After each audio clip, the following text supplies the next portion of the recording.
Ήταν βέβαια ενδιαφέροντα όλα αυτά που είπε και όντως ήθελε πολύ να είναι στην Ελλάδα, αλλά δεν είπα ότι το πει αυτό. Γεια σας. Έχει πάει κανείς στην Νορβηγία? Πολλοί κόσμος. Τα αναγνωρίσατε λιγάκι αυτά τα τοπία που έδειξε η Μάργκρετ Όλιν? Ναι, ήτανε... Είναι ένα ποίημα, έτσι. Ναι, μόλις είδαμε ένα ποίημα. Εγώ θέλω να μιλήσω λιγάκι για την σχέση των Νορβηγών με τη φύση. Υπάρχει μάλιστα μία λέξη στα νορβηγικά που λέγεται Friluftsliv. Αν κάποιος ξέρει νορβηγικά, ας με διορθώσει. Friluftsliv σημαίνει ζω στην ύπαιθρο. Και αυτό είναι κάτι το οποίο ζουν κατά κόρον οι Νορβηγοί, παιδιόφεν. Δηλαδή, δεν ξέρω αν θυμάσαι στην αρχή της ταινίας που λέει ο πατέρας στην κόρη του περπάτα λίγο πιο σιγά για να προλαβαίνεις να βλέπεις γύρω σου. Κάτι αντίστοιχο έχουμε και στην Ιαπωνία, για παράδειγμα, που υπάρχει η λέξη χανάμι. Χανάμι σημαίνει παρατηρώ τις ανθισμένες κερασιές. Είναι δηλαδή μια στιγμή που ο άνθρωπος κάθεται, σταματάει τις δραστηριότητές του και παρατηρεί.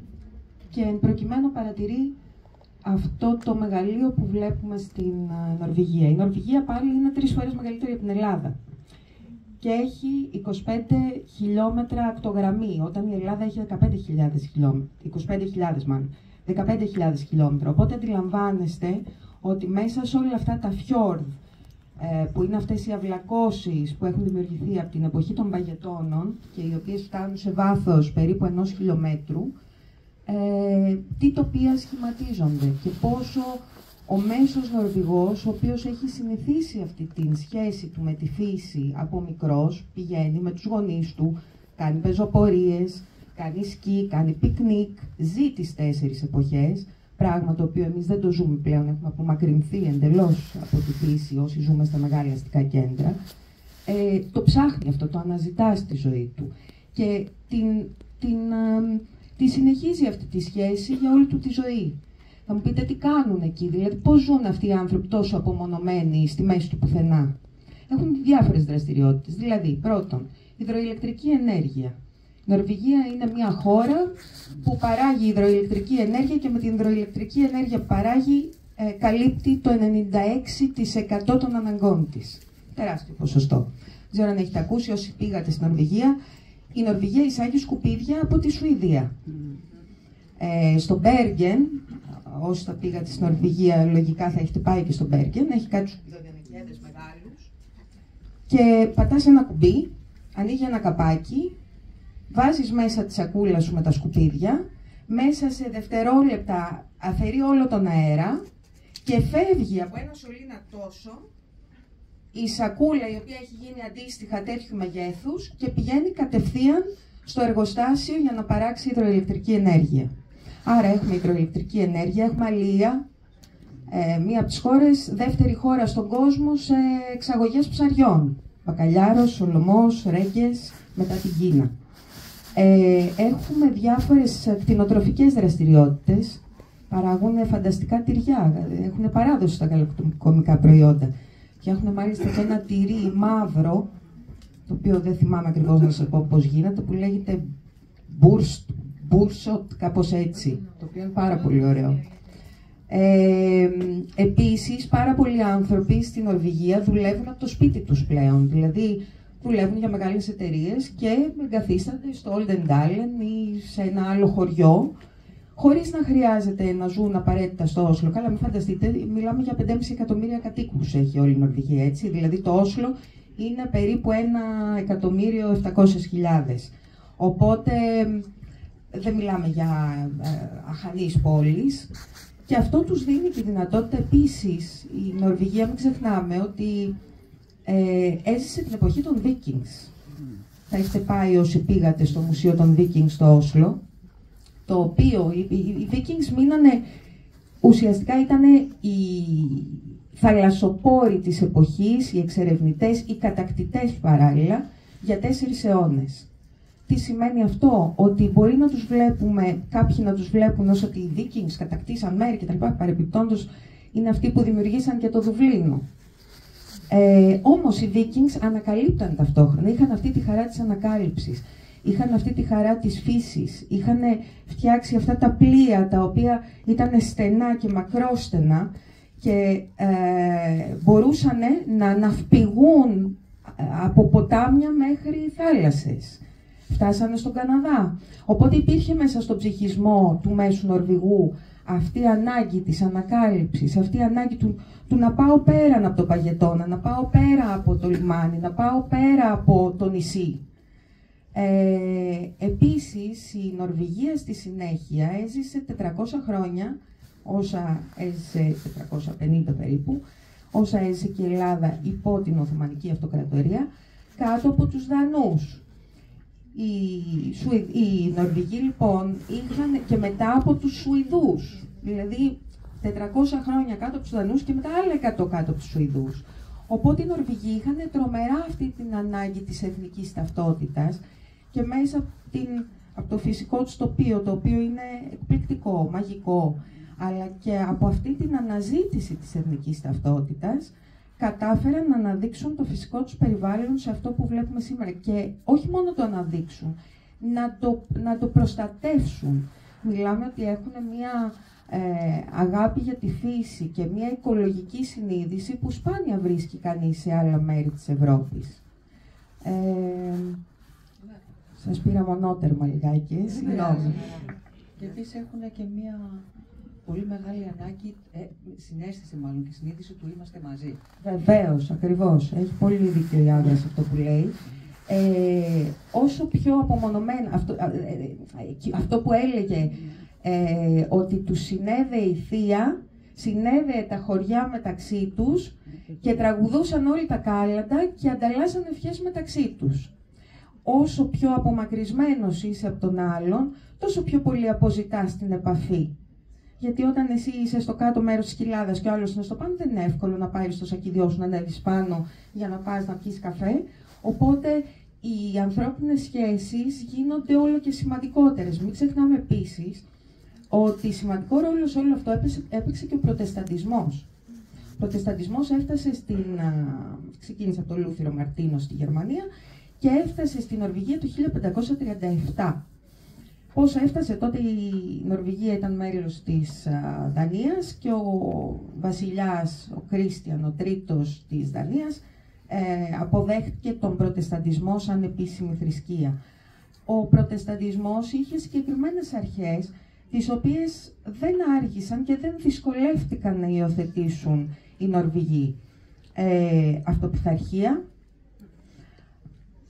κυρίως. Ό,τι έχουμε και εμείς. Ό,τι έχουμε και εμείς, ακριβώς το ίδιο. Αυτοπιθαρχία, ταπεινότητα. Υπάρχει μάλιστα μια λέξη που λέγεται Janteloven στα νορβηγικά και σημαίνει ο νόμος του Γιαντέ. Ο νόμος του Γιαντέ είναι ότι, και αυτό ισχύει σαν leitmotiv σε όλη τους τη ζωή, από την παιδική τους ηλικία. Ο νόμος του Γιαντέ είναι ότι κανένας δεν είναι καλύτερος από τον άλλο. Και το βλέπουμε αυτό και στο εκπαιδευτικό του σύστημα. Οι Νορβηγοί δεν έχουν, μέχρι να φτάσουν πρώτη ηλικίου, δεν έχουν βαθμούς. Παίρνουν α, β, γ, αυτό.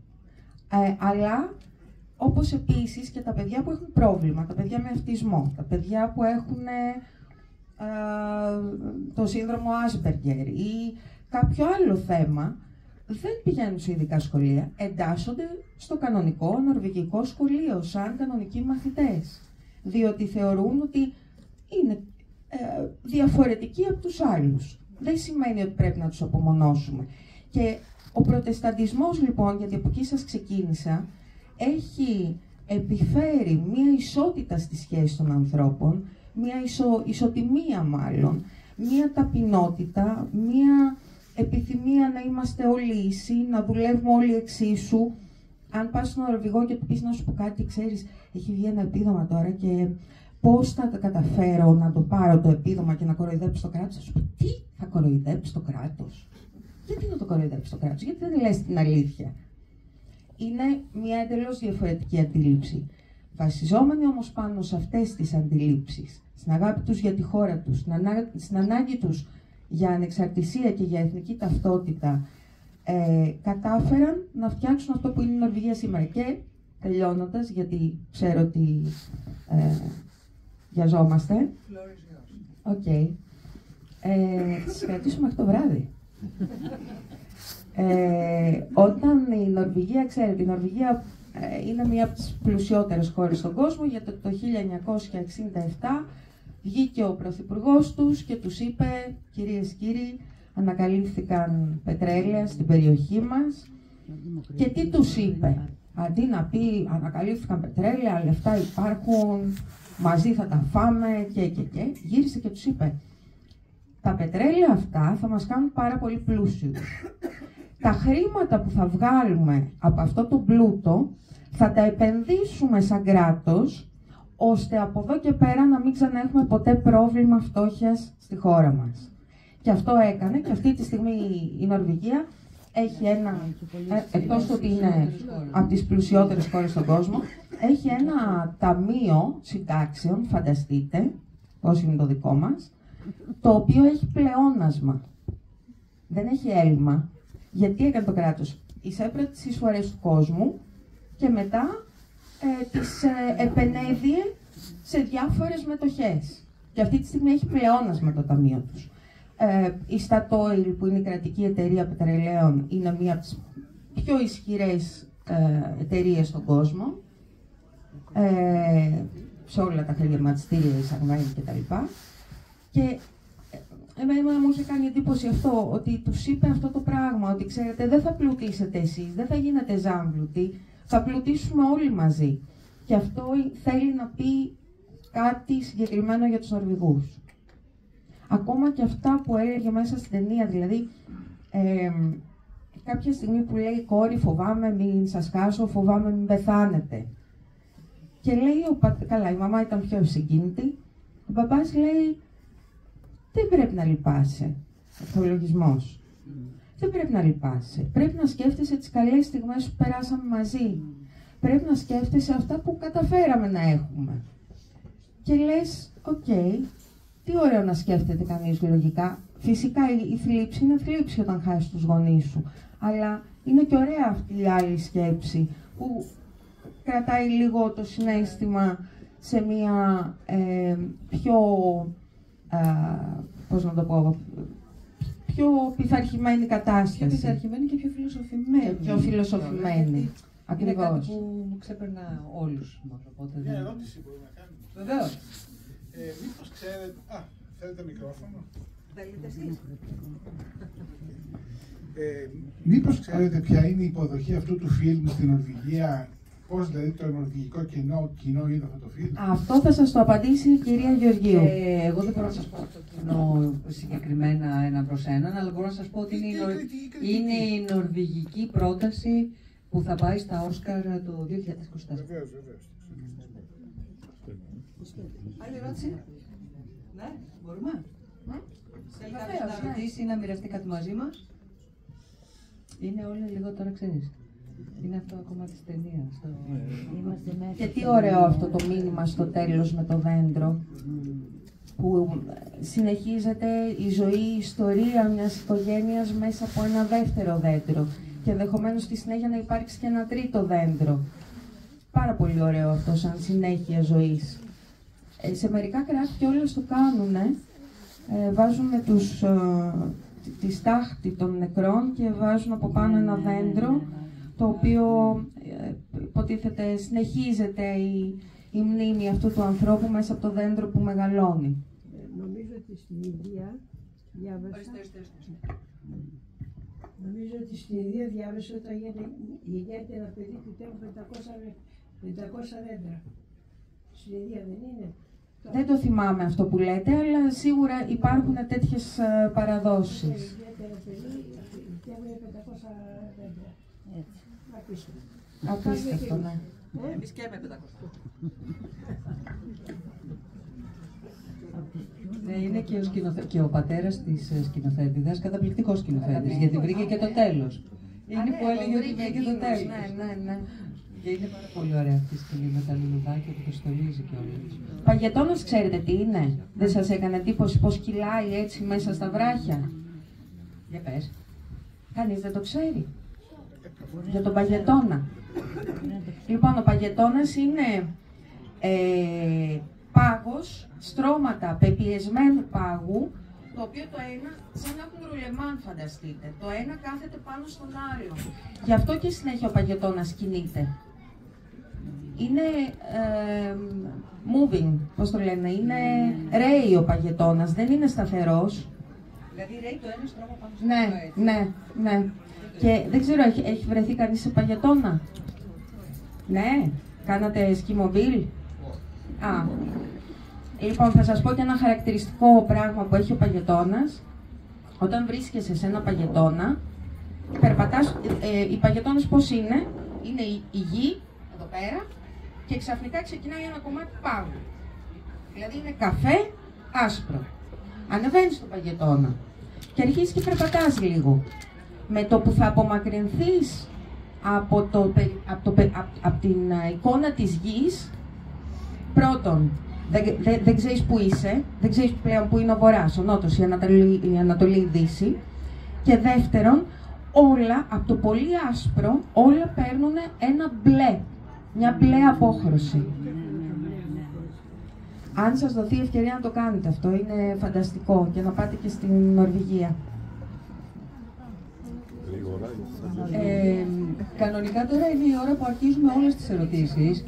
Το θέμα είναι ότι εδώ ο Δαναός έχει μία άλλη προβολή, όμως θα πάρουμε τη Μελίνα Βαντινέλ, αγκαζέ, θα την πάμε στο φωαγέ του θεάτρου και όσοι θέλετε κάτι να ρωτήσετε, γιατί όπως καταλάβατε είναι expert επί του θέματος, μπορείτε να τη ρωτήσετε έξω και σας ευχαριστώ πάρα πολύ που μοιραστήκαμε αυτή την μία παρέα. Μας αρέσει το συνετό να μοιραζόμαστε ταινίες στη μεγάλη οθόνη παρέα. Και να σας πω επίσης ότι θα παίξει μέχρι και την Τετάρτη το βράδυ. Αν θέλετε να την προτείνετε, παρακαλώ. Ευχαριστώ πάρα πολύ. Καλό σας βράδυ.